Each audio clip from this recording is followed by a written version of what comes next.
Bonsoir à tous. Bienvenue à la séance ordinaire du Conseil de Ville de Grande-Ville, 1er octobre 2025. Donc, comme vous le savez, c'est la dernière séance là, pour le mandat actuel. Donc, là-dessus, je demanderai aux gens de délibérer dans un environnement de respect, d'intégrité et de transparence. Je salue les gens ici présents puis les gens qui écoutent là, la télé du Rocher-Percé. Bonne séance.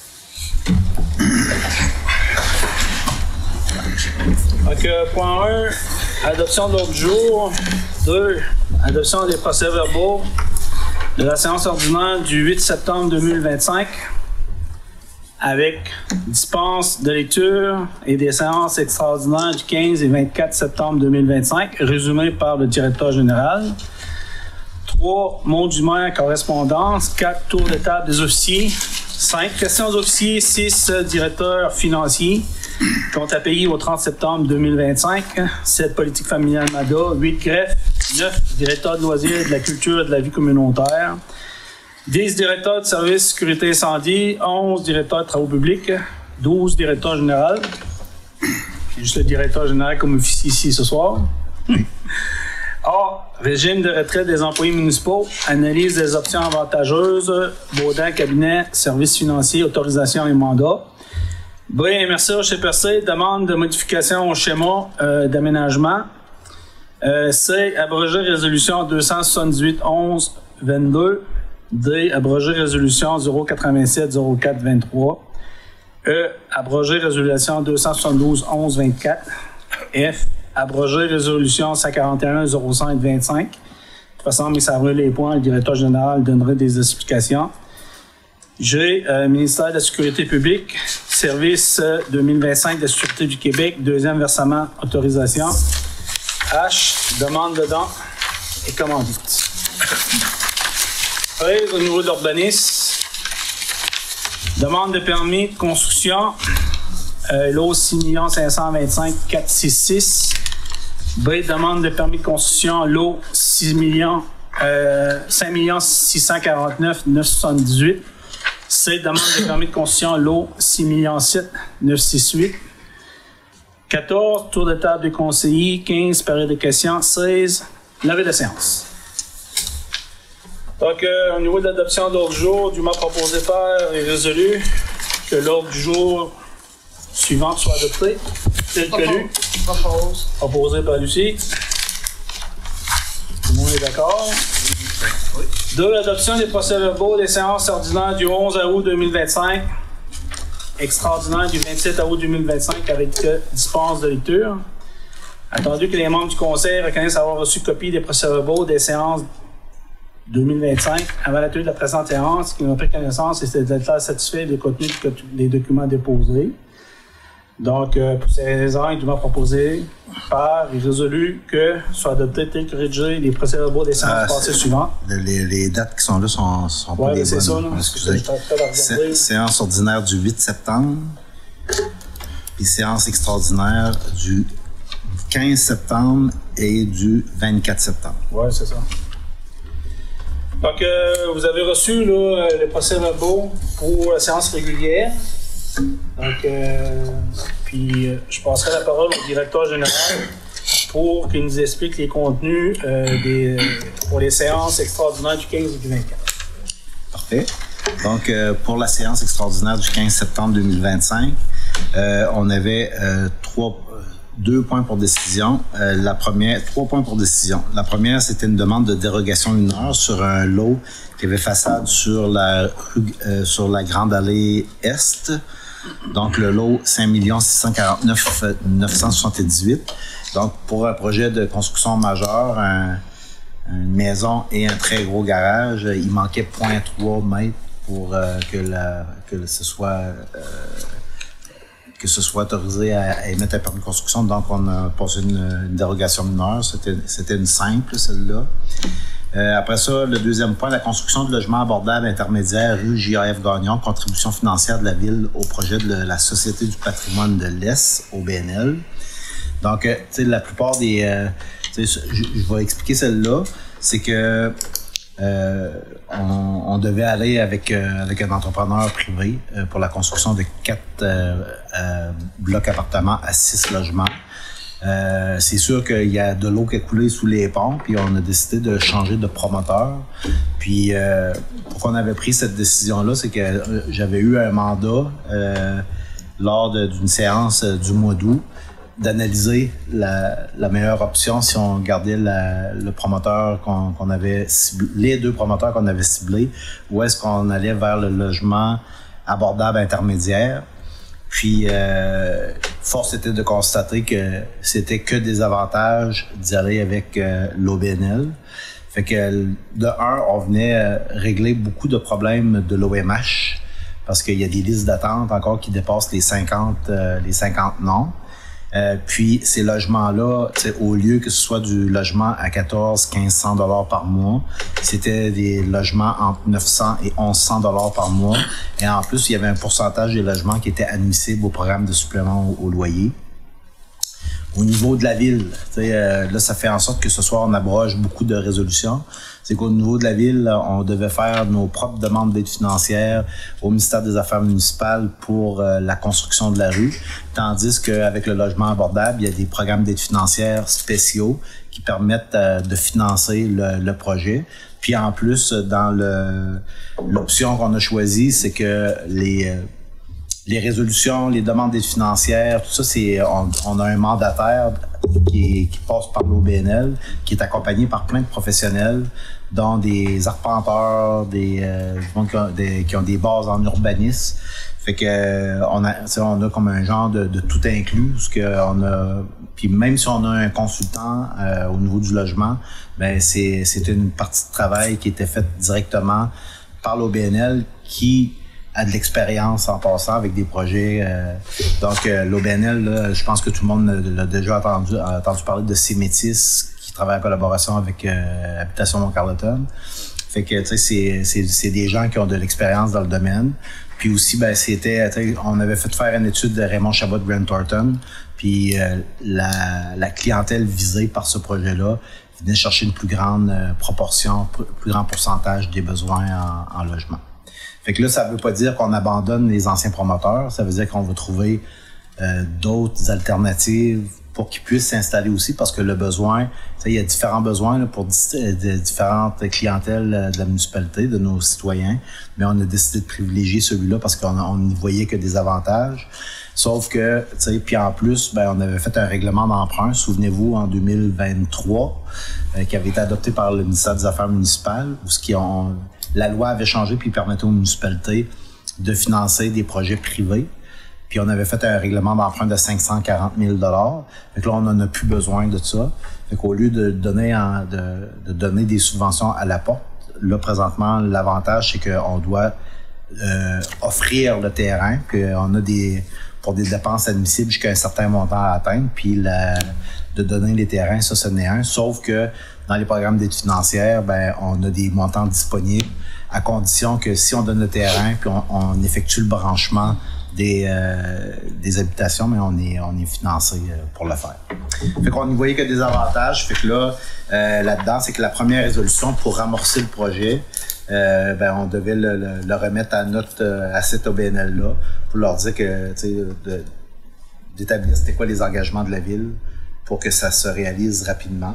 Puis je pense que dans les projets qui accompagnent là, présentement au Bas-Saint-Laurent et en Gaspésie, notre projet se positionne très bien parce qu'on était très avancé là-dedans. Donc il a fallu juste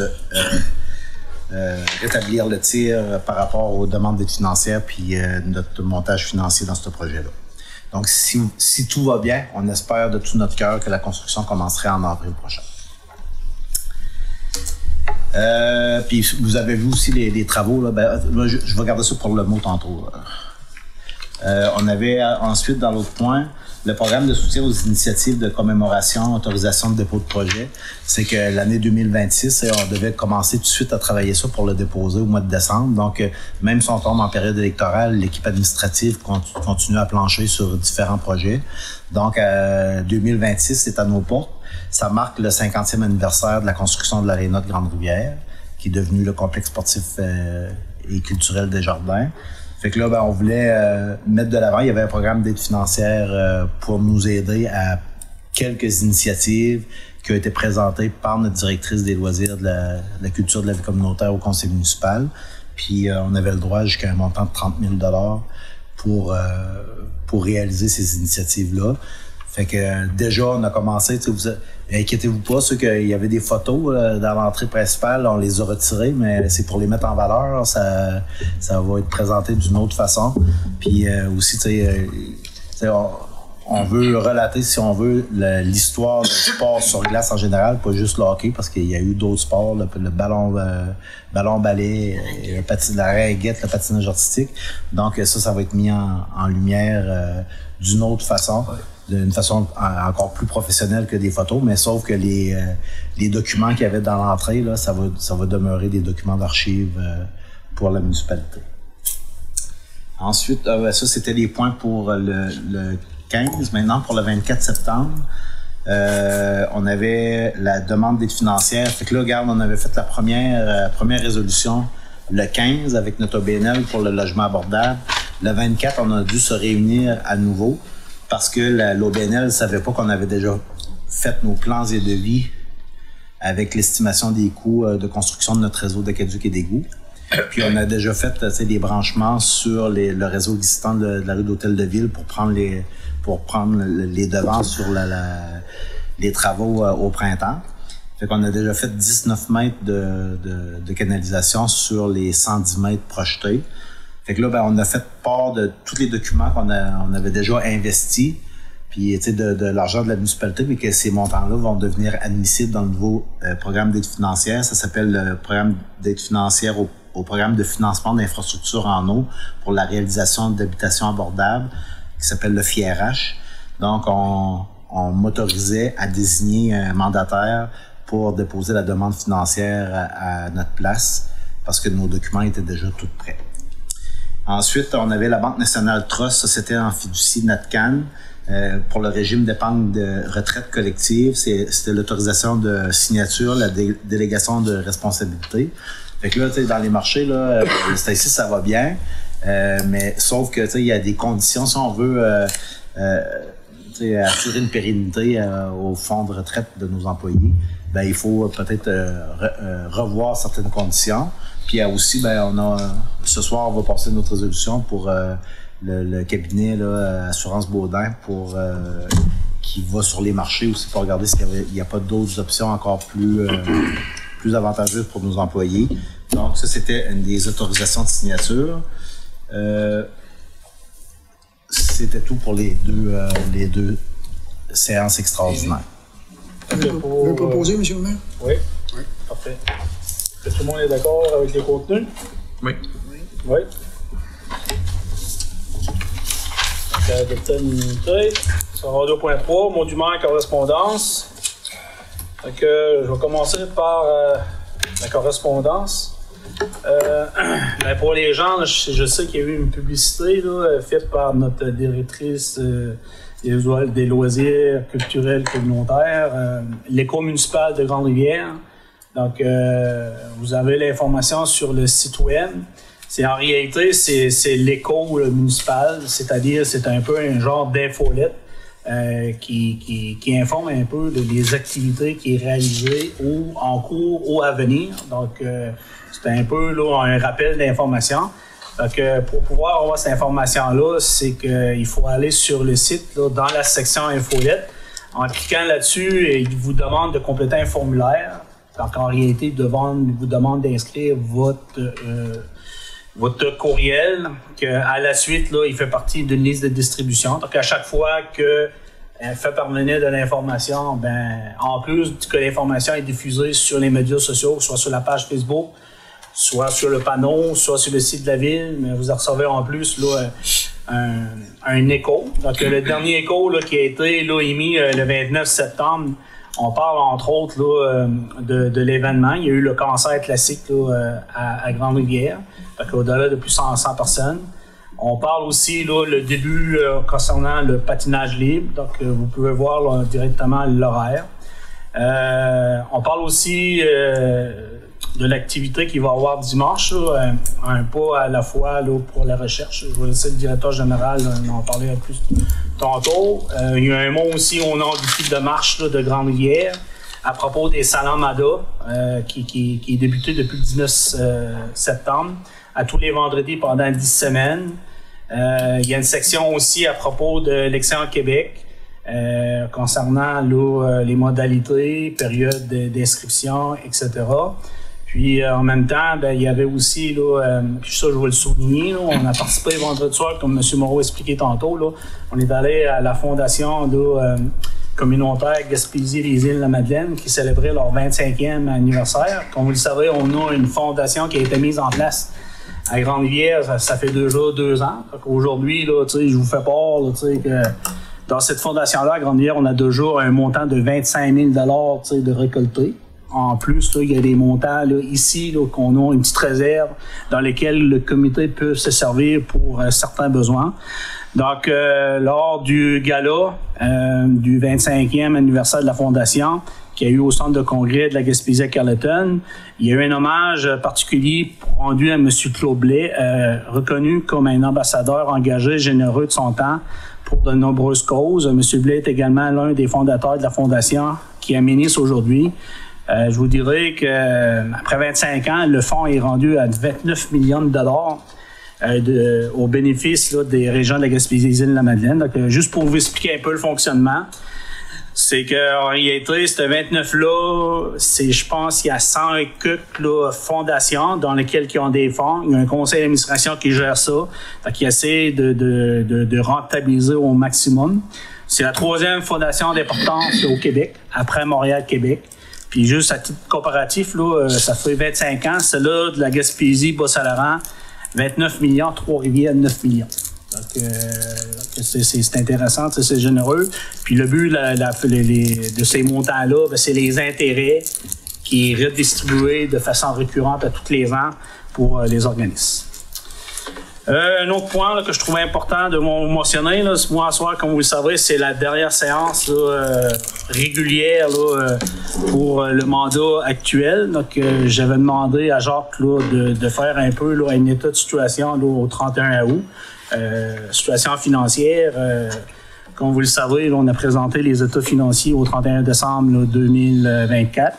Donc, tout ça pour vous dire que présentement, ce qui était prévu, estimé au 31 août jusqu'au 31 décembre, avec ce qui est prévu comme les engagements au 31 décembre, on aurait un surplus accumulé d'environ de 434 000 pour l'année en cours. Par contre, là-dessus, il y avait un montant de 128 000 qui était déjà projeté pour qui était engagé en 2024, mais qui avait été projeté en 2028. Donc, si vous faites la différence, on s'enligne vers un surplus accumulé de 300 000. Donc, de façon générale, je vous dirais qu'on est à peu près à 1 145 277 donc, au niveau des finances. Donc, je peux vous dire que la situation financière de la ville de Grande-Rivière se porte très bien. Puis tantôt, ce que M. Moreau faisait part concernant la nouvelle entité, c'est la SDE, donc c'est-à-dire la Société de développement de l'Est, qui est mise en place. C'est en partenariat avec le regroupement des MRC. Puis ils font partie d'un consortium dans lequel qui est rédigé par la prise, dans lequel l'habitation Carleton fait partie du consortium. Donc, c'était les éléments que j'avais apportés pour ce soir. Puis, à propos du mot du maire, écoutez, le mot du maire, c'est que c'est sûr certain qu'après 2 mandats, je peux vous dire que je suis assez satisfait du bilan qui a été mis en place pour la ville de Grande-Rivière. On a eu divers projets majeur qui a été à Zerdu. Donc, bien content aussi du travail de l'administratif, de l'ensemble des employés. On ne se le cachera pas, dans le 2e mandat, on a eu la période aussi de la COVID, qui n'a pas été nécessairement très facile. Donc, malgré tout ça, je pense qu'on a été proactif. On a profité du fait, pendant cette période-là, d'élaborer des projets. Ces projets-là font en sorte qu'aujourd'hui, quand on a l'opportunité d'avoir des promoteurs comme la SDE qui se présentent. Carole, s'il te plaît. C'est juste que... Donc, c'est juste pour vous dire que quand on a des promoteurs qui se présentent pour voir les opportunités d'investissement qui se fait à Grande-Rivière, en leur démontrant via une étude faite par Raymond Chabot-Grant Thornton qu'on a besoin de plus de 400 logements particulièrement 232 à Grande-Rivière. Puis je suis tout à fait d'accord avec monsieur le directeur général. Oui, c'est intéressant d'y aller avec des appartements neufs avec des investisseurs privés, mais on parlait des coûts de loyer de 1600-1700 pièces. Oui, il y avait preneur, mais c'était plus pour une clientèle là, qui était ciblée, mettons les professionnels, etc. Mais étant donné qu'on avait à peu près 108 demandes à l'OMH là, présentement en liste d'attente, puis je suis très conscient qu'il y a beaucoup de gens, de personnes âgées, qui nous fait part que s'il y aura l'opportunité d'avoir là, un appartement le mieux adapté, 3,5, 4,5, ils laisseraient leur maison. Donc, ils se départiraient de leur maison parce que je veux pas, tu sais, c'est... Quand tu es à la retraite, tu as moins de rentrée d'argent, puis veux pas, c'est un fardeau, là, puis il y a beaucoup de personnes présentement qui vivent seules, donc ils veulent pas quitter Grande-Rivière, mais il n'y a pas d'opportunité. Donc je pense que tous ces éléments font en sorte que l'option qui a été choisie, ben on va travailler dans ce sens-là, parce que effectivement, là, les coûts de loyer à 911 pièces, je pense que c'est plus adapté à la classe là, moyenne là, qui va répondre en grande partie aux besoins là, mentionnés. Donc là-dessus, comme vous le savez, campagne électorale, les dépôts de mes candidatures vendredi jusqu'à 4h30. Donc c'est à partir de 4h30 que de façon là, automatique que le conseil va être dissolu pour le prochain mois jusqu'au 2 novembre. Puis il va reprendre là, à partir de la sermentation des gens qui vont être élus. Donc là-dessus, je souhaite bonne campagne à tout le monde. Puis je tiens à remercier là, l'ensemble là, des membres du conseil. Là, ça n'a pas été nécessairement toujours facile, mais je pense que la plupart du temps, on s'est tenu, puis ça a fait en sorte qu'on a travaillé en équipe, ce qui nous a permis de faire avancer les dossiers. Donc personnellement, là, quand moi je suis arrivé ici en 2017, les gros projets, on parlait du réseau de Loup-Aquaduc, puis Léopold en parle souvent. On parlait de l'aéroport, on parlait de la municipalisation du parc. Donc, c'était les projets majeurs qui venaient toujours en élection. Puis pour cette fois-ci, ben, ces projets-là, il y en a deux de réalisés, puis il y en a un qui est en cours présentement, que le financement est attaché à 100% par le MAPAC. Donc là-dessus, je termine là-dessus. Donc on en revient à la séance. Donc, on se rendu autour de la table des officiers. Donc, je vais laisser la parole au directeur général. OK. Ce soir, ben, considérant que c'est la dernière, puis aussi, on a des points d'information là, pour les élections qui m'ont été donnés par la présidente d'élection. Je vais faire la tournée de quelques points par direction. D'un, ben, au niveau des budgets, on avait demandé à partir là, du début du mois d'août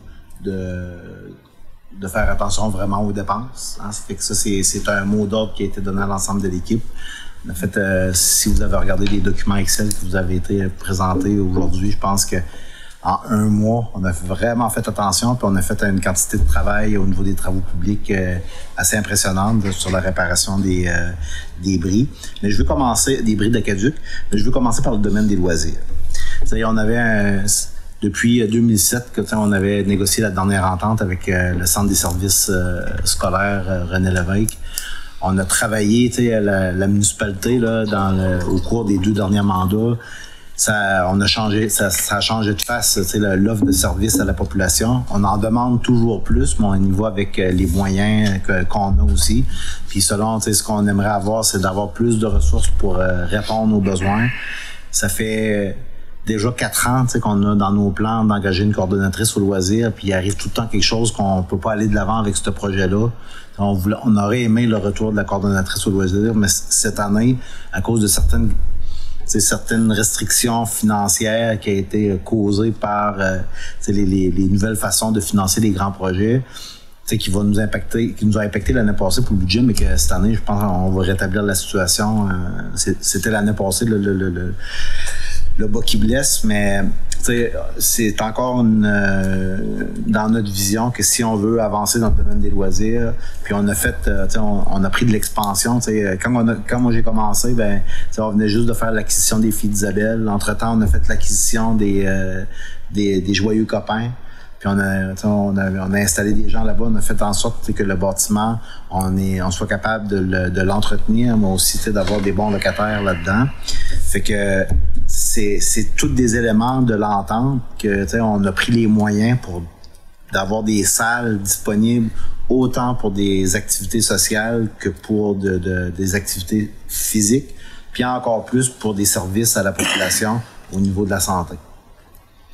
Fait que l'entente avec la commission scolaire, c'est sûr que cette année, on a dû ajouter plein de choses. On a engagé du monde, des surveillants, au niveau de la sécurité de nos assurances, des trousses de premiers soins, c'est toutes des choses qu'on a mis dans notre planification puis qu'on a présenté. Puis je pense que les éléments qu'on a présentés dans la négociation de cette entente-là, c'est des points qui sont plus que positifs pour la municipalité. Puis aussi au niveau de l'économie de l'énergie, on a investi petit peu par petit peu pour faire en sorte que on avait des bâtiments moins énergivores. Je le dis et je le redis, le centre sportif Desjardins, sportif et culturel, là, c'est quoi que certaines personnes peuvent en dire dans le domaine sportif présentement, c'est le bâtiment le plus efficace au niveau énergétique dans l'Est du Québec. Puis j'en suis très fier pour un investissement d'un peu plus de 2 millions. Fait que, puis en plus de ça, on lui a donné une vocation. Je pense qu'on a fait notre nom avec la vocation qu'on lui a donnée en période estivale. Habituellement, on faisait un spectacle si jamais il y avait de la pluie pendant les mardis sur le parvis. À cette heure, il sert au mariage, il sert à des expositions, à toutes les sauces, à des spectacles. Fait que ça, c'est un projet dont je suis très fier, puis qu'on a pu l'inclure dans l'entente avec la commission scolaire, parce que pour les jeunes, ils peuvent à cette heure présenter les galas sextants, les balles de finissant, etc. Ça fait que, je pense qu'on a une infrastructure de qualité qu'on a pu mettre dans l'entente, puis qu'on a déposé officiellement, moi puis la directrice des loisirs, la semaine dernière. On va avoir un retour là-dessus parce que on a des éléments, que c'est plus la même entente qu'en 2017 du tout. Qui, à mon avis, est à notre avantage, puis que nos travaux publics aussi participent. À la rentrée scolaire, on fait des trous de boîte avec notre pépine, on va remblayer ça selon les exigences des assurances et tout. Fait que, je pense que tous les départements sont mis à contribution dans l'entente avec la commission scolaire.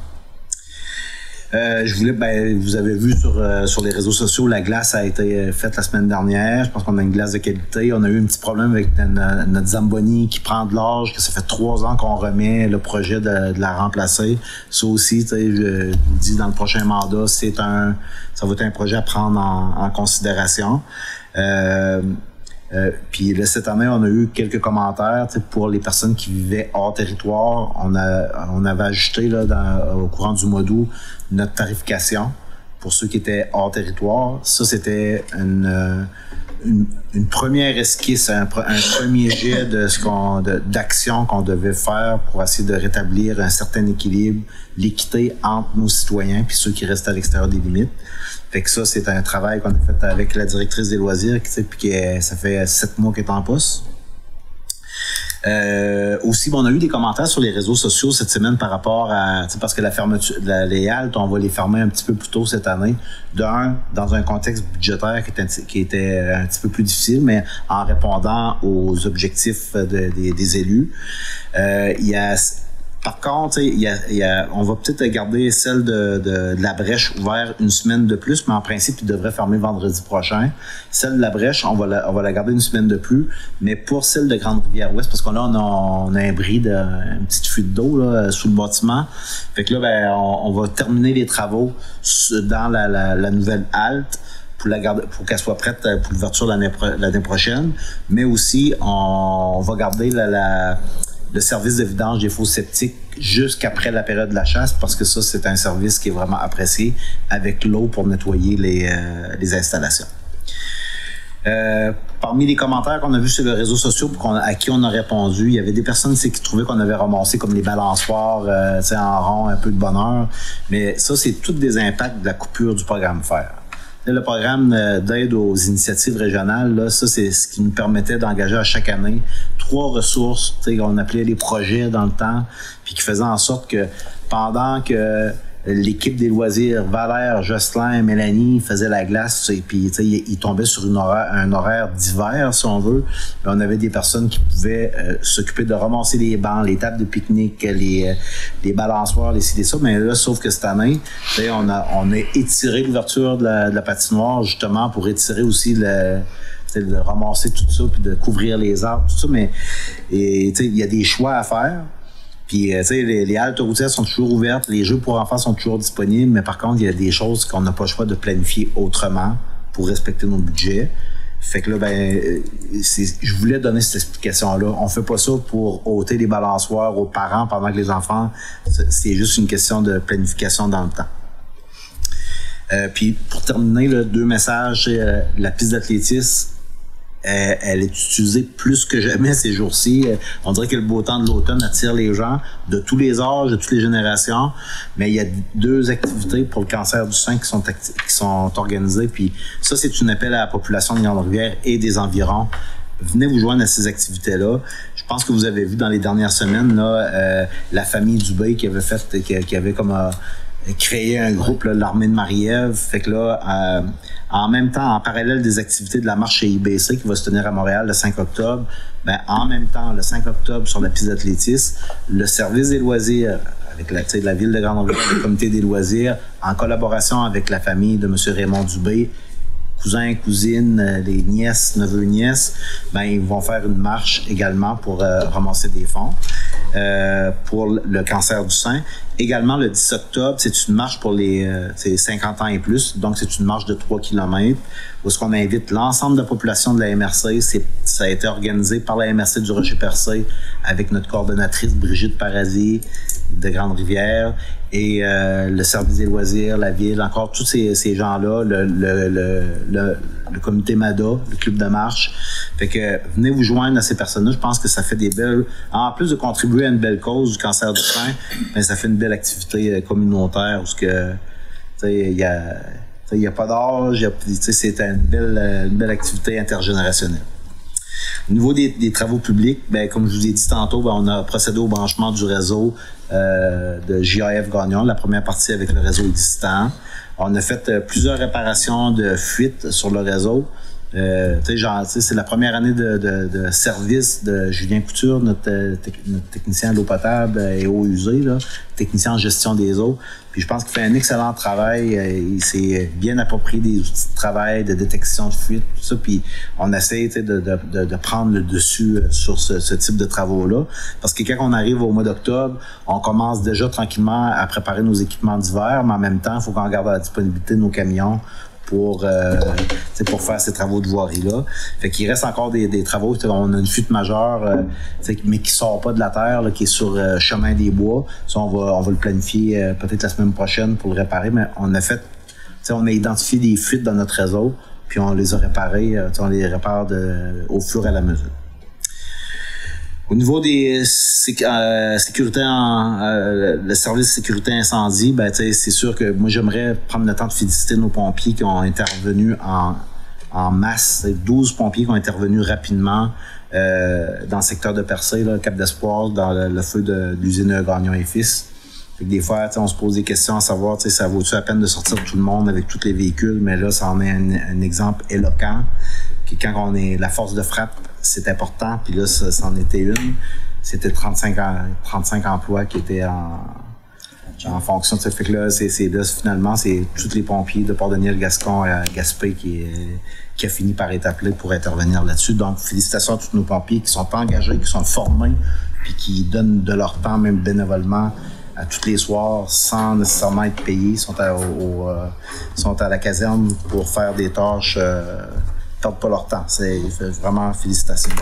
Si tu me permets, je voudrais juste rajouter, parce que suite à des commentaires, j'ai eu comme information, parce que j'ai parlé un peu à des pompiers volontaires, puis je pense que la brigade de Grande-Rivière, par eux autres mêmes, ils ont pris l'initiative de vraiment s'occuper des bâtiments à proximité. Donc l'intervention, puis le fait que la brigade était sur place, puis ça fait en sorte qu'il y a un bâtiment, oui, qui a brûlé, mais ils ont réussi à sauver les autres bâtiments, parce que, me semble, le soir, on avait l'impression que tout était en train de brûler. mais je sais que ce que j'ai comme information, c'est que les pompiers Grandlier ont vraiment mis de l'emphase pour préserver les autres bâtiments. Au niveau des travaux des bâtiments à venir, là, on avait le programme Praban qu'on n'a pas encore utilisé. On va avoir des travaux intérieurs, mais on va profiter de la belle température pour finaliser l'installation des thermopompes là, dans le cadre du programme d'économie d'énergie d'Hydro-Québec. Fait que là, je vous dirais que 75% des thermopompes ont été installés. Il en reste encore, je pense, 2 à faire. Puis là, il y a les demandes d'aide financière parce que tous les frais là, d'installation par un électricien, c'est remboursé. Là. Fait que là, il reste cette reddition de compte là à faire pour les remboursements. Puis là, il y avait aussi, on avait passé une résolution là, dans le cadre d'une extraordinaire pour on va faire ça là, la semaine prochaine, un appel de soumission pour le remplacement de la toiture de l'hôtel de ville. Au niveau administratif, comme je vous ai expliqué tantôt, on a mis les bouchées doubles là, les dernières semaines pour le GAF Gagnon pour faire les demandes d'aide financière au niveau FIRH. Le nouveau programme d'aide financière pour les habitations abordables. On a déposé aussi, avant la date limite, la demande d'aide financière pour le programme d'aide à l'avoirie locale 2025. C'était essentiellement, il y avait un petit ajustement au niveau des coûts, mais aussi d'ajouter l'année passée, au mois de décembre, quand on a su que finalement, on n'avait pas le financement pour l'année 2024, on avait ajouté à ça des tests géotechniques sur la rue McTavish, sur la rue Saint-Pierre, dans la rue de l'aéroport, puis on avait fait ça sur une partie de la rue du Moulin. Fait qu'on avait fait des sondages par forage. Fait qu'il fallait ajouter ces nouvelles études géotechniques-là à notre demande d'aide financière. Donc ça a été fait la semaine dernière. Déménagement des ça c'est un beau dossier. Le CIS de Gaspésie, là, on a une équipe là, externe. On a Viviane Anderson et compagnie, là, une infirmière clinicienne. On a 2... j'ai tout un ergothérapeute, mais c'est pas ça. Mais en tout cas, finalement, il y a une diététicienne. Ces 4 personnes-là, c'est des personnes engagées qui suivent les citoyens de Grande-Rivière, mais aussi du secteur. Là. Fait qu'ils offrent des services externes pour suivre la clientèle qui est atteinte de maladies chroniques. Fait que là... Je trouvais que nos citoyens puis ces employés-là du CIS de la Gaspésie travaillaient dans des conditions que... Mais là, finalement, on a eu le projet Air ouverte, ça a été arrêté. On a perdu nos bons locataires du CIS sous l'âge d'or Joey Copain. Fait que là, j'ai fait en sorte que on puisse continuer à offrir ce service-là, mais d'une autre façon, d'une façon de qualité dans des locaux de qualité.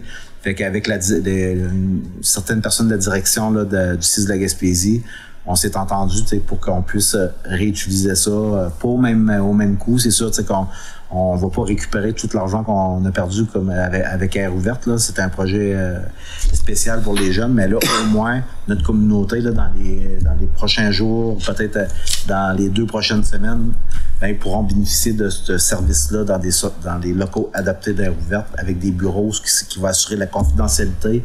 Puis est-ce qu'ils vont pas faire du Stairmaster dans des filles d'Isabelle, puis il va pouvoir vraiment avoir des consultations de qualité avec juste la TV pour montrer les vidéos. Ça va faire toute la différence. Fait que ça, c'est un projet, pas un gros projet, mais c'est un projet qui va changer, je pense, la vie des personnes qui travaillent pour le CIS et aussi de notre clientèle. On va améliorer ça de beaucoup. Tant qu'à parler de la santé, on a fait une rencontre pas plus tard que hier avec une ressource du CIS de la Gaspésie, parce que là, on n'a pas beaucoup parlé. C'est encore un projet, vous savez que la rue de l'Hôtel de Ville, c'est une rue qui a besoin d'amour, pas à peu près. Là, cette année, on savait qu'il fallait qu'on creuse dedans pour GAF Gagnon, mais aussi, on est une des seules municipalités là, dans la MRC du Rocher-Percé qu'on a 0 piste cyclable. Puis là, cette année, là, c'est l'année record, parce que j'ai eu des commentaires de touristes aussi, pas juste des personnes de la place, mais des personnes qui étaient de passage, puis qu'ils avaient emprunté la 132, où il n'y a presque pas d'espace pour rouler. Fait que, ou que les grilles étaient pas ajustées, puis il y en a qui ont manqué d'avoir des accidents ou ils ont eu des petites affaires. Fait que là, c'est sûr que ça fait longtemps qu'on le regarde, la piste cyclable qui traverse le village de la rue de la Source, la rue du Dixilly, jusqu'à la rue de Normandie. Fait que là, on voulait y aller avec une phase 1 direct mais sauf que le gouvernement, cette année, il a ouvert ses programmes pour des périodes très courtes. Fait que là, cette année, dans le programme, Trapu, je me souviens plus du nom, Vélos 3, pardon, qu'on avait déposé. On avait seulement 30 jours pour monter, faire une estimation des coûts, faire des plans de devis, regarder comment est-ce qu'on l'aurait fait. Puis il manquait une journée. Il fallait que l'estimation des coûts qu'on avait faite avec notre équipe, on avait des grilles là, au mètre linéaire. Il aurait fallu qu'il soit signé par un ingénieur, puis un ingénieur ne peut pas mettre sa signature sur quelque chose qui a été fait aussi rapidement, mais c'était quand même une estimation qui était assez juste. Donc là, on a passé notre tour. C'est la première fois qu'on n'a pas déposé une demande financière à temps. Il manquait une journée, à mon avis. Fait que là, mais là, cette année, là, je voulais impliquer le CIS de la Gaspésie pour qu'il nous aide dans une évaluation d'impact sur la santé, là. La ville de Chandler a fait ça déjà il y a 2 ans, là, avant de faire leur propre piste cyclable là, dans le coin de l'hôpital. Fait que, c'est un service d'accompagnement, ce qu'ils mettent à disposition des municipalités, des professionnels, là, pour maximiser les retombées des projets. Ça donne pas nécessairement de l'argent. Je veux juste vous donner, par exemple, là, le rôle de la santé publique pour le prolongement du réseau d'aqueduc et d'égouts de la rue du Moulin, du secteur rue du Moulin. Ça faisait longtemps que ce projet-là était sur la table, mais avec la lettre du directeur de la santé publique, puis qui nous a dit, là, on a un problème sérieux, là. Il n'y a plus d'eau des puits, où l'eau est contaminée ou fortement contaminée, ou là, il commence à avoir des puits avec l'apparition d'eau salée. Fait que là, eux autres, ils se sont aperçus qu'il y avait un impact important ou majeur sur la santé de notre population. Fait que là, c'est sûr que quand que tu déposes un projet, une demande d'aide financière aux affaires municipales avec une lettre d'appui de la santé publique pour dire que nous autres, on constate que c'est grave, c'est sûr que ça a aidé à notre projet. Fait que là, je veux faire la même affaire pour la piste cyclable, mais aussi, vu qu'on est en train de travailler sur la municipalisation du parc industriel, puis là, il y a d'autres projets qui sont sur la table présentement dans le parc. Ça va prendre du stationnement, mais ça va prendre aussi des accès autres que des voitures pour se rendre au travail, pour maximiser l'espace du parc industriel. Fait que là, j'ai demandé la collaboration du CIS de la Gaspésie, puis on a fait part tout de suite de notre intérêt à travailler en équipe, puis avec, oui, la direction générale, mais aussi avec les loisirs, avec des partenaires, pour être sûr de bien identifier les besoins, puis de motiver les investissements aussi. Fait que pendant les élections, on va continuer à travailler sur des projets très importants. Ouais, mais là, oui, la route verte, ouais. Mais sauf que les programmes d'études anciennes, nous autres, c'était Vélos 3 ou Tapu. Il y en avait 2. Puis aussi, je voulais prendre 2 minutes pour vous parler des consignes pour les élections qui m'a été données parce qu'il y a des nouvelles consignes qui ont été données. Là. Il y a eu des impacts à cause de la grève de Post Canada. Il faut se déplacer pour venir s'inscrire sur les listes. Puis... Donc, voici quelques informations concernant l'élection municipale du 2 novembre prochain. Si plus d'un candidat pose sa candidature à un même poste, les prochaines élections municipales se tiendront cet automne, donc le 2 novembre. Bureaux de votation seront tous situés à l'école Bon Pasteur, à l'entrée du gymnase. Donc, c'est pour une première. Fait que là, on est équipé pour recevoir maintenant avec cette nouvelle infrastructure-là. Fait que l'ensemble des citoyens vont être appelés à se rendre là. Le scrutin se tiendra le dimanche 2 novembre 2025 de 10h à 20h. Un vote par anticipation se tiendra dimanche le 26 octobre de midi à 20h. Pour toute inscription, correction ou radiation à la liste électorale, il y a un bureau de révision qui sera ouvert en la salle municipale, ici même, les mercredis 15 octobre de 14h30 à 17h30 et de 19h à 22h, et le jeudi 16 octobre de 10h à 13h. N'oubliez pas que pour avoir le droit de voter, il faut absolument être inscrit. En raison de la grève de Poste Canada, il est impossible d'envoyer les avis d'inscription à chacune des adresses de la municipalité comme prévu.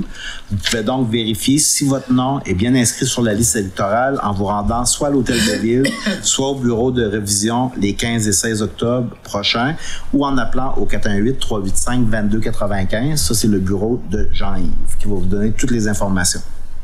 Ça paraît pas, mais ceux qui est habitué de remplir les formulaires, les envoyer par la poste, ça devient irritant pour certaines personnes qui aimeraient voter. Un vote itinérant est aussi offert pour la présente élection aux électrices et aux électeurs qui ne peuvent pas se déplacer pour des raisons de santé. Vous devez faire votre demande par téléphone ou par courriel avant le jeudi 16 octobre. Puis on a fait plus que ça. Nous autres, on a décidé de mettre une personne avec la voiture électrique, le véhicule électrique de la municipalité pour faire le transport pour apporter des personnes pour voter.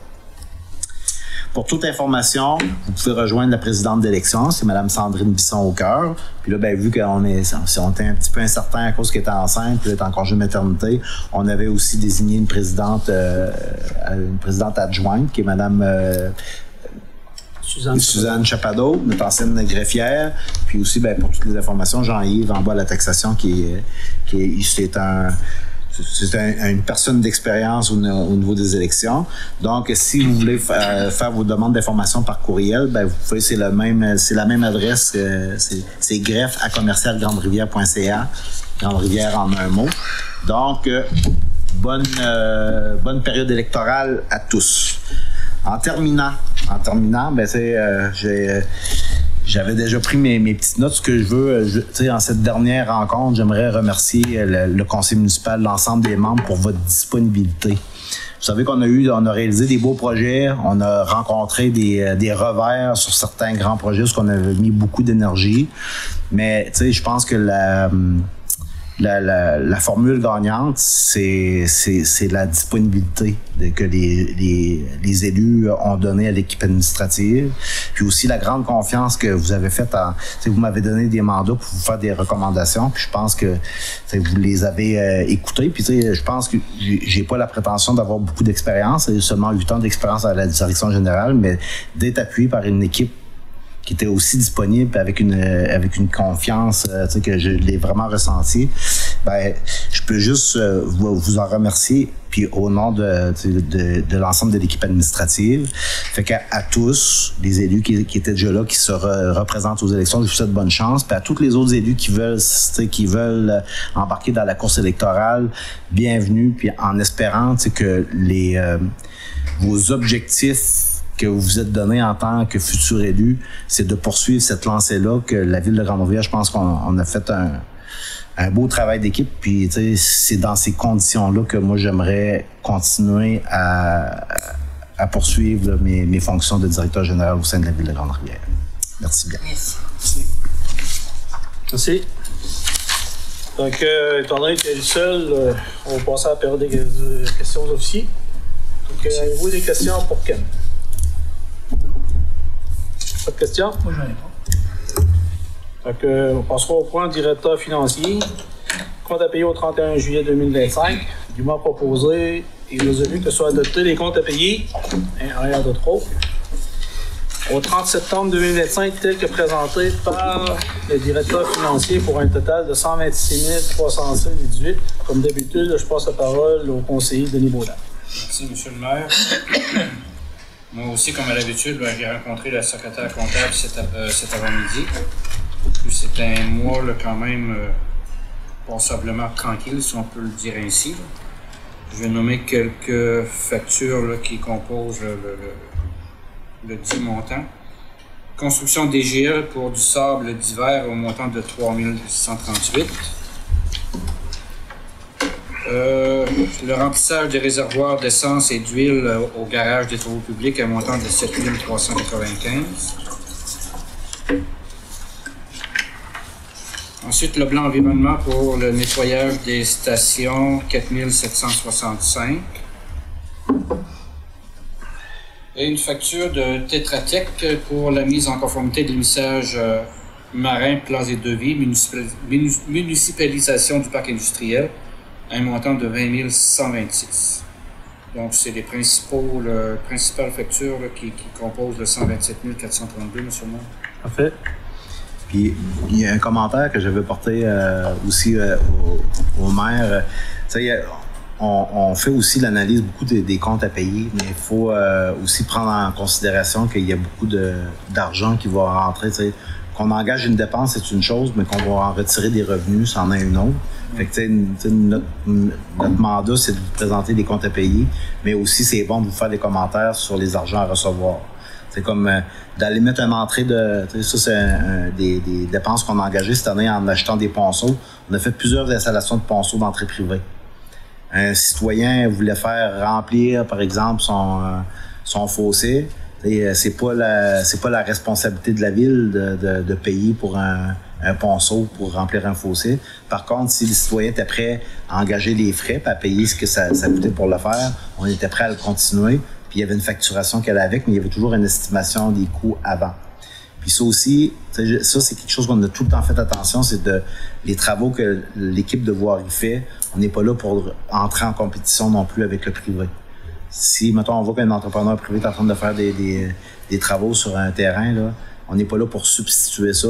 L'important, nous autres, c'est que si, mettons, on fait des travaux comme de mettre un ponceau dans un fossé sur toute sa longueur, c'est l'important, c'est que l'installation est faite de façon conforme pour pas que ça nous cause de problème s'il est fait par le privé. Puis de deux, c'est que les personnes payent le juste prix. C'est pas aux citoyens à payer pour ça. Puis je pense que tout le monde l'a bien compris, puis ils ont respecté la façon de faire de Dave. C'est que des fois, on peut voir qu'on a engagé, je sais pas, un 5 000 $ d'achat de ponceau, mais sauf que de l'autre côté, il y a de la facturation qui est faite au bureau de Jean-Yves. Mais là-dessus, si vous me permettez, ce qui est important, c'est que pour un budget, revenu dépenses, donc, moi, avec le directeur financier, on a tout le temps travaillé pour la gestion des dépenses. Donc, en réalité, chaque directeur connaissait les dépenses qu'il devait engager jusqu'au 31 décembre. L'objectif d'avoir un état prévisionnel au 30 septembre, c'est d'être en mesure, après 75% de l'année, de savoir un peu les résiduels, puis d'être en mesure de bien planifier les dépenses. Donc, effectivement, quand on le sait, exemple, comme les produits chimiques, je me rappelle, on parlait de la première année en 2017, c'était 68 000 $, puis on dépasse de 150 000 $, juste pour les produits chimiques. Donc, ça a pratiquement triplé. Ouais. Donc, ça, cet exercice-là, c'est sûr, puis je suis d'accord avec vous, monsieur le directeur général, c'est sûr, certain que c'est au directeur d'apporter les explications. Donc, quand il y a un budget de temps, si effectivement ces dépenses dépassent, mais qui est en mesure de démontrer qu'il a été cherché des revenus supplémentaires pour compenser le dépassement, donc moi j'ai aucun problème avec ça.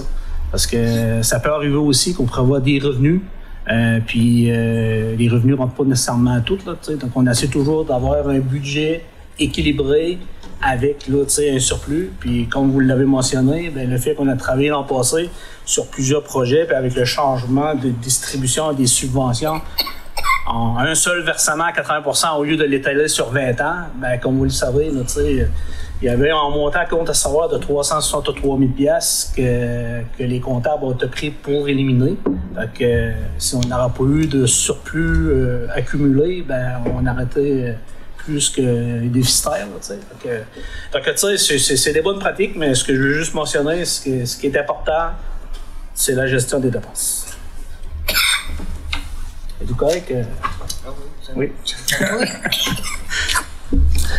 Donc, Denis, avez-vous des questions? J'ai dit Denis en fait une proposition. M. Anderson a fait une proposition. Non, tout le monde a quoi? Denis Moudin. T'as fait? Oui, s'il n'y a pas de questions, commentaires. OK. C'est beau? Oui. Bon, on va dire que c'était l'unité. Donc, point 7, point 8, point 9, point 10, point 11, il n'y avait rien du jour. Je pense qu'il y a bien des points dans lesquels les conseillers, quand ils vont avoir le droit de parole, ils vont apporter des points tantôt. Donc, je retourne la parole au directeur général. Donc, point A, régime de retrait des employés municipaux, analyse des options avantageuses, Baudin, cabinet services financiers, autorisation et mandat. Tandis que la Ville de Grande-Rivière veut procéder à l'analyse du régime de retrait actuel de ses employés afin de pouvoir le comparer aux nouvelles offres sur le marché et le cas échéant d'adhérer à un régime plus approprié aux besoins de l'organisation de ses membres.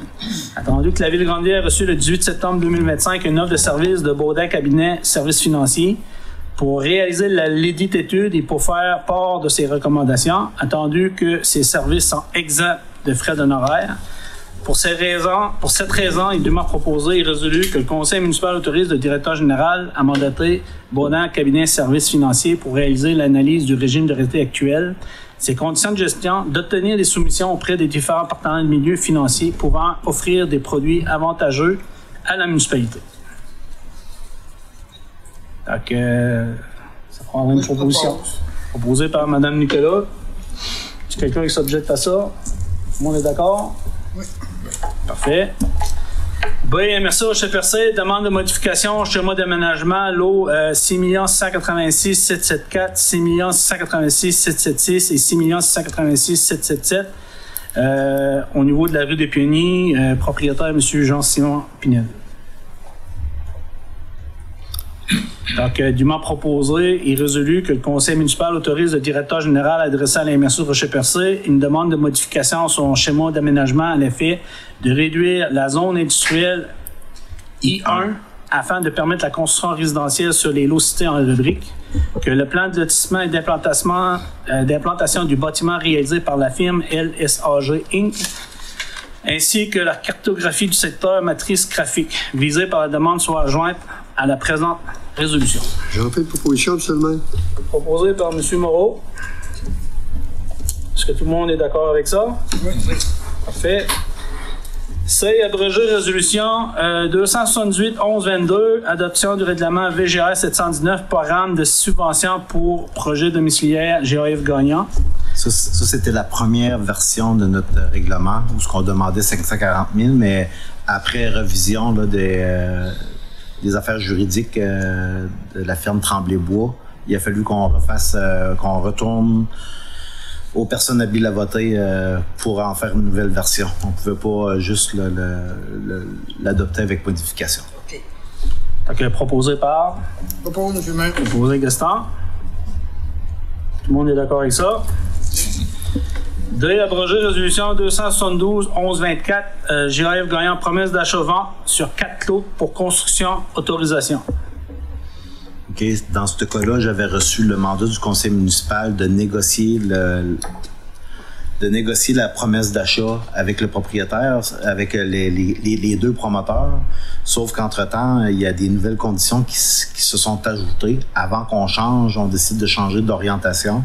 Fait que là, présentement, si on n'abroge pas la résolution, le mandat est encore effectif. Donc, je vous demande de l'abroger. Proposé par? Proposé par M. Anderson. Tout le monde est d'accord avec ça? Parfait. Abroger résolution 141-05-25. Mamache, demande d'aide financière pour programme FIMO, autorisation.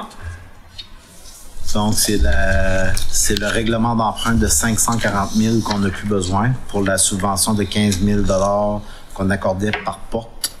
Donc, 6 logements, c'était 6 fois 15 000 $. Fait que là, vu que là, avec le nouveau promoteur, dans le logement abordable, on n'a plus besoin de 540 000. Puis en plus, on ne pouvait pas l'appliquer ailleurs que dans GAF Gagnon. Ça fait que si on en revient avec le même principe, parce que on peut faire du copier-coller, là. Si on identifie un autre secteur, ce qui va avoir d'autres types de logements, pour qu'on va avoir besoin du règlement d'emprunt, on va être obligé de refaire le processus et d'aller aux personnes habiles à voter. OK. Donc, en réalité, le 540 000, c'est qu'il peut monter un projet avec des conditions identifiées dedans. Ouais. Exemple, là, je pense que le loyer devait se louer à peu près aux alentours de 1 300 à 1 400 $. Oui. Que le promoteur s'engageait à respecter certaines conditions parce qu'il pouvait recevoir subvention. Donc, au départ, il y avait 6 blocs de 4 unités, puis 4 blocs de 6 unités, puis chaque unité bénéficiait d'une subvention de 15 000 $. Donc, 90 000 fois 6, ça faisait 540. Puis là, présentement, les discussions qu'on avait avec un promoteur qui était pour 3 blocs, puis un promoteur pour 1 bloc.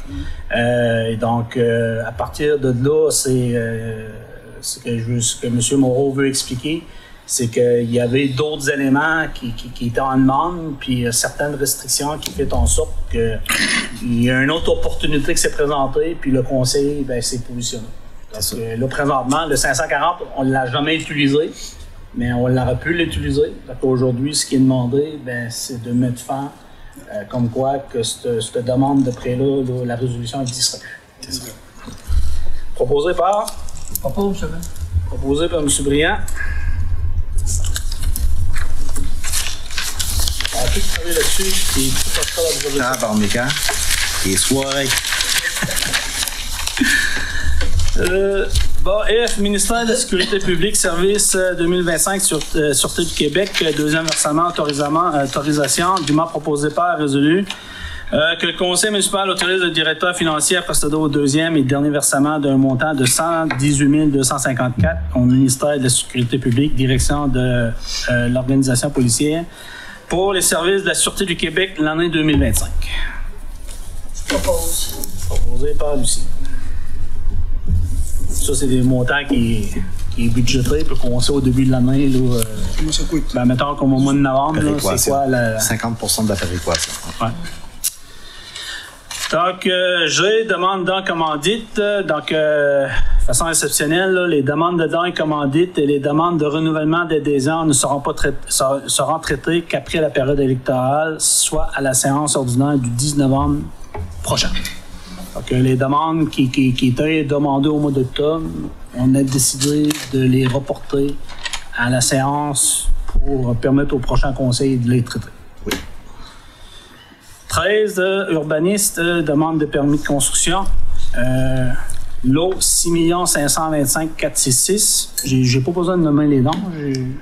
Si tu veux, ça dérange. Harold Méthode. C'est une bonne nouvelle. Harold Méthode. Des belles maisons. Rue des Pionniers. Que suite à la demande de permis de construction déposée et suite à la décision numéro... Je les ai toutes les c'est parce que le CCU, il a eu lieu à 6 heures. Là. OK. Mais je vais les ajouter. OK, parfait. Recommandation émise par le CCU en date du 1er octobre 2025. Le conseil municipal accepte la dite demande de permis concernant la construction d'un bâtiment principal résidentiel sur le lot 6 525 466 ayant frontage sur la rue des Pionniers, le tout étant conforme aux exigences du règlement. UGR 006 PIIA. Proposé par? Enfin, pour vous chambre seulement. Proposé par M. Moreau. B, demande de permis de construction, lot 5 649 978 Anthony Dubré. Suite à la demande de permis de construction déposée et suite à la décision numéro recommandation émise par le CCU en date du 1er octobre 2025, le conseil municipal accepte la dite demande de permis concernant la construction d'un bâtiment principal résidentiel sur le lot 5 649 978 ayant frontage sur la Grande Allée S. Le tout est conforme aux exigences du règlement UGR 006 PIIA. J'en viens pour vous chambre seulement. Proposé par M. Baudard.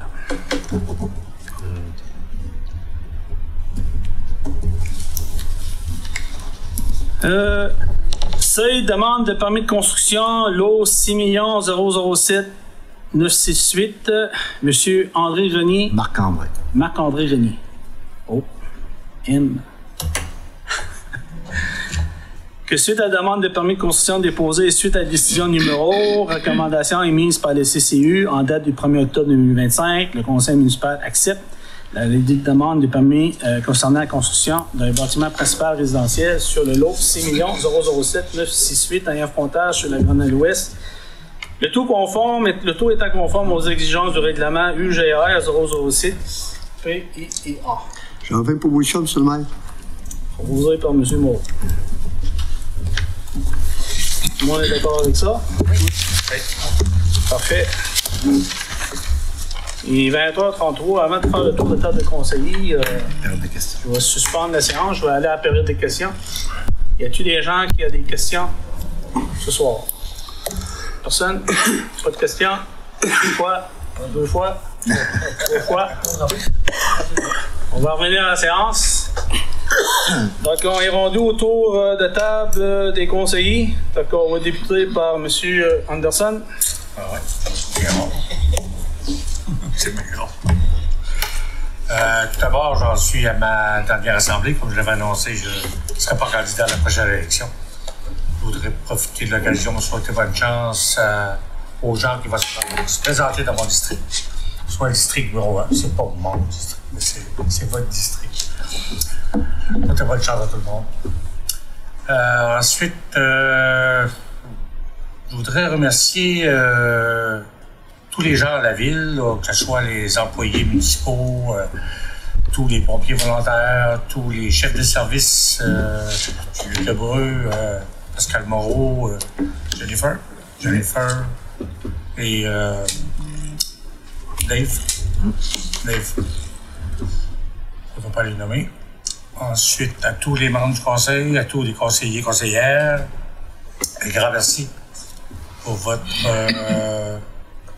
disponibilité. Nos échanges qu'on a eus, ça a toujours été très concret et ça valait la peine. En étant à mon deuxième mandat, c'est sûr que c'était très différent du premier. Au niveau gestion et tout ça, j'en ai beaucoup plus appris. Ça, c'est sûr. Au niveau de la gestion de la ville, moi, j'ai adoré de quelle façon ça s'est fait. Je pense qu'on est en bonne posture financière. Et c'est bon pour l'avenir, pour tous les gens qui seront présents. En même temps, je souhaite bonne chance aussi à vous tous, les conseillers qui seront présents. Les merci un petit peu plus spécial. Monsieur le directeur général, son ouverture d'esprit et la générosité, répondre souvent à des demandes que je lui ai faites. Ça a été quand même action-réaction quand même assez rapide. Et merci, monsieur le maire. Aussi, monsieur le maire, je vous remercie beaucoup de tout ce que j'ai en ai appris, même que beaucoup plus vieux. On apprend tout le temps pareil. On apprend tout le temps pareil. Alors, je remercie tout le monde et bonne soirée. Merci, M. Anderson. M. Moreau. Merci, M. le maire.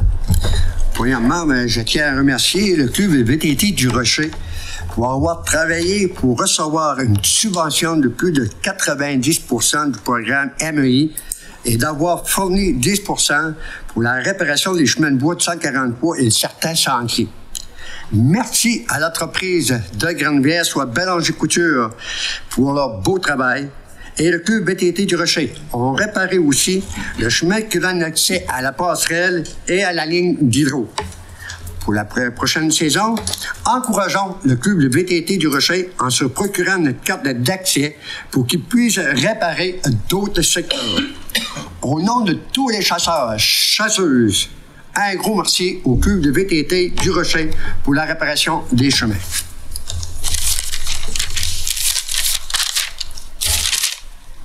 Deuxièmement,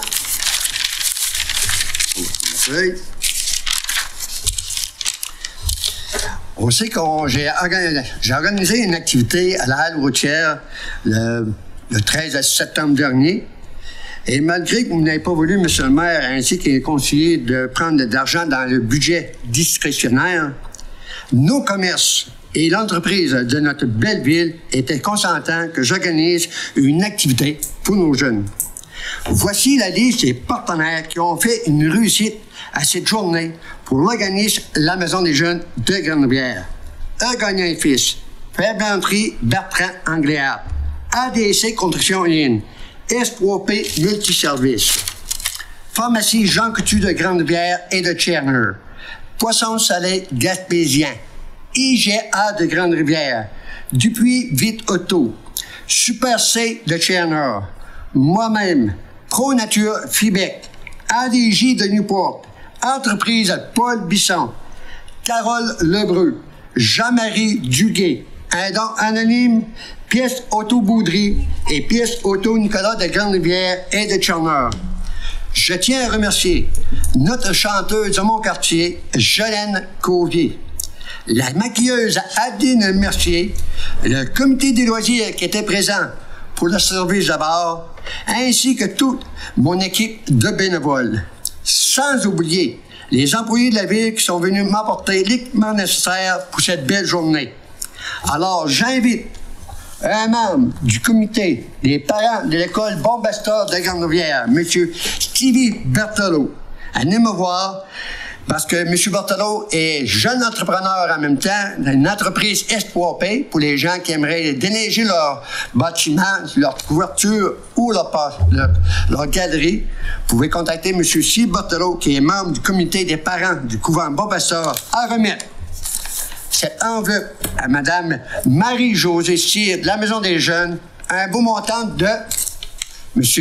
Berthelot, s'il vous plaît, 714,40 $. Alors, merci, M. Berthelot, de votre temps bénévole, en plus, qui a donné son temps bénévole. Et au nom de la Maison des Jeunes de Grande-Rivière, un gros merci à tous nos partenaires et mes bénévoles de la journée. Et en terminant, bien sûr, on parle d'élection après mûre réflexion et de l'appui de plusieurs commerçants, entreprises et citoyens. Je vous annonce que je ferai campagne comme vous, M. Cyr, à titre de maire de notre belle ville. Et je ferai une émission spéciale à la télé du Rocher-Percé pour nous donner un compte rendu et je parlerai des dossiers à travailler pour notre ville avec la nouvelle équipe.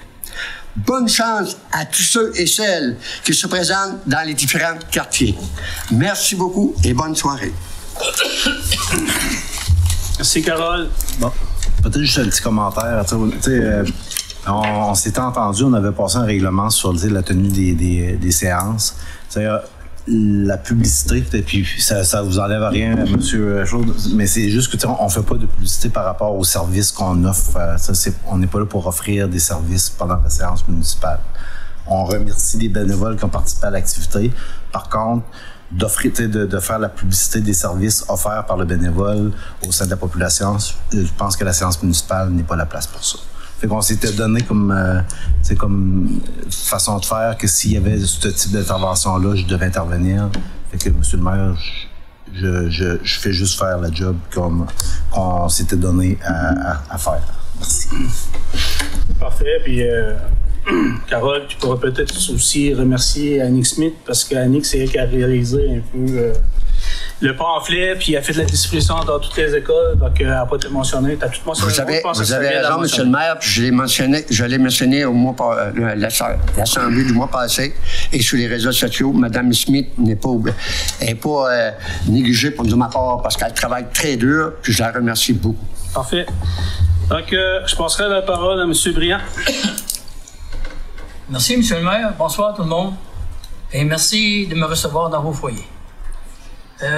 Comme d'habitude, j'aimerais aussi parler du...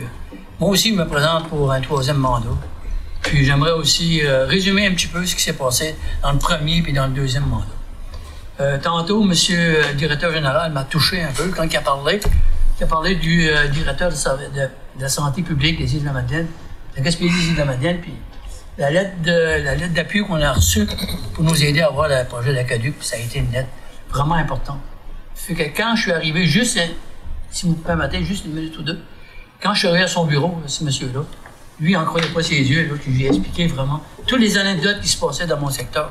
Les gens qui sortaient malades, puis qui se faisaient, disons, ils avaient des colites intestinales parce que l'eau n'était pas potable. Fait que, on aurait pu en parler longuement, mais disons que ça m'a vraiment touché, comme vous avez parlé, monsieur le directeur général. Pour faire suite à mon énoncé, c'est qu'à la fin de mon 2e mandat, je veux tout d'abord remercier vous, chers citoyens de mon secteur, qui m'avez suivi durant toutes ces années et qui m'avaient permis d'accomplir, avec les outils nécessaires, de réaliser mes engagements au gré d'une confiance partagée. Ensemble, nous avons trouvé la force nécessaire, celle de vous donner l'eau potable et une qualité de vie que vous méritez tous. Aussi, nous avons réalisé l'asphaltage sur les principales rues de mon secteur. Je dirais à 80 à 90%. Aussi, nous avons commencé à développer une très belle rue, celle de la rue du Boulot, que j'en parle assez souvent.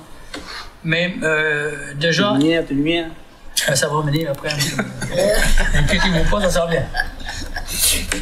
On a déjà 6 maisons bien implantées et une 7e en préparation. C'est vrai que les lumières, on a eu de la misère à les avoir, les lumières, mais vous n'en avez pas. Mais inquiétez-vous pas, on va les avoir les lumières, ça pas un problème, ça. On a eu un projet incroyable, puis on est capable d'avoir 2 lumières de rue. Aussi, nous avons commencé à refaire la rue La Rivière, qui en a vraiment besoin. J'espère que le programme PAVL, le programme de la voirie locale, va nous permettre de mettre un peu, finir l'asphaltage de cette rue-là. Et aussi la rue du Moulin, qui est asphaltée. Le petit bout qui reste à l'asphalter. C'est pourquoi j'ai besoin de votre confiance pour accomplir ce nouveau mandat, toujours dans le plus grand respect et la transparence. Je sais beaucoup qu'il y en a beaucoup à faire. Mais je sais aussi que si on veut continuer à travailler ensemble, on est capable d'arriver à bon port. Monsieur le maire, ça va pas être Merci, Monsieur Bréant. Madame Nicolas. Merci, Monsieur le maire. Bonsoir à tous.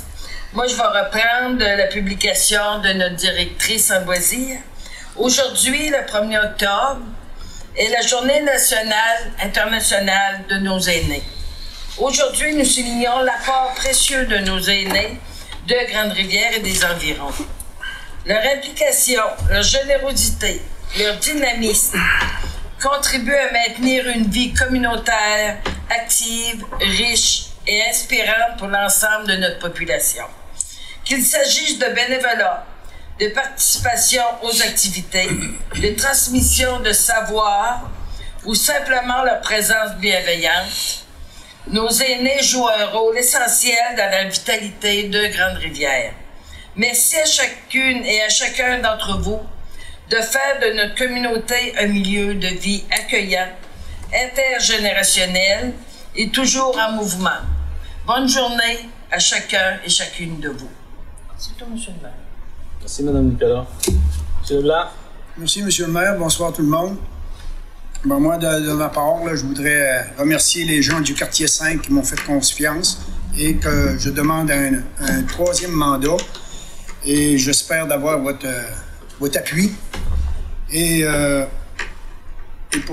en même temps, moi, je voudrais vous dire que dimanche, l'Âge d'Or, le club de l'Âge d'Or, l'Amitié, il y aura un brunch de 9h à 12h30 à l'heure locale.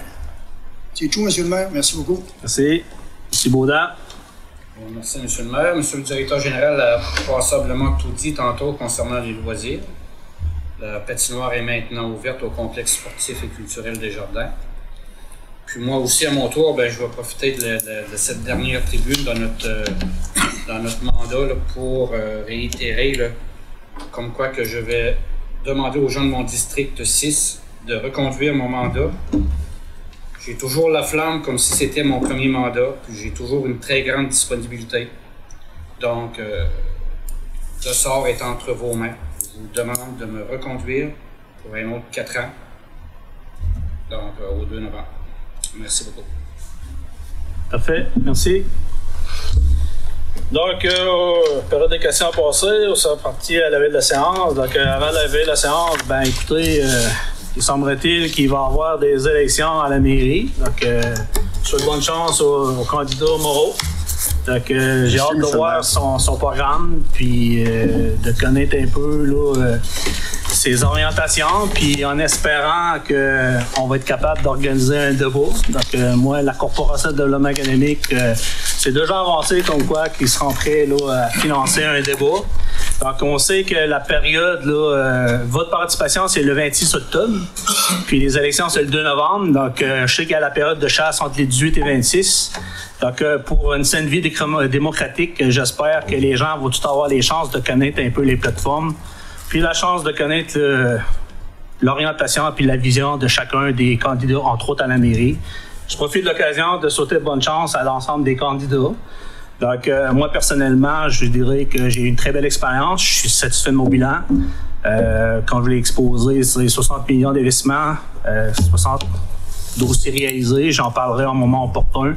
Puis, je vous dirais juste le fait d'avoir créé là, un fonds de 25 000 là, dans lequel ça va porter pratiquement un 7-8 % d'intérêt tout le temps pour nos jeunes. Donc, cet objectif-là, c'est de se rendre une situation. Donc, là-dessus, je vous souhaite tous une bonne campagne. Donc, pour le bien de la démocratie de la ville de Grande-Rivière, veuillez poser les questions. aux candidats qu'est-ce qu'ils peuvent apporter à la ville, puis qu'est-ce qu'ils peuvent faire en sorte pour continuer un peu la volonté, ce que le directeur général a exprimé, parce qu'en tant que directeur général, pour lui être en mesure de pouvoir faire avancer les projets, je pense que ce qui est irritaire, c'est d'avoir une équipe en place qui va travailler pour les bonnes raisons pour l'avancement de la ville. Donc là-dessus... Monsieur le maire, oui? Quelque chose à vous dire tantôt, avant de terminer. Juste pour vous prouver que je suis vraiment parti, je rencontre avec moi. C'est ça. Donc, on s'est rendu à la levée de la séance. Donc, il est présentement à 20h50, proposé par... Léopold, monsieur le maire. Par M. Léopold Briand. Donc, là-dessus, je vous souhaite une bonne soirée. Merci.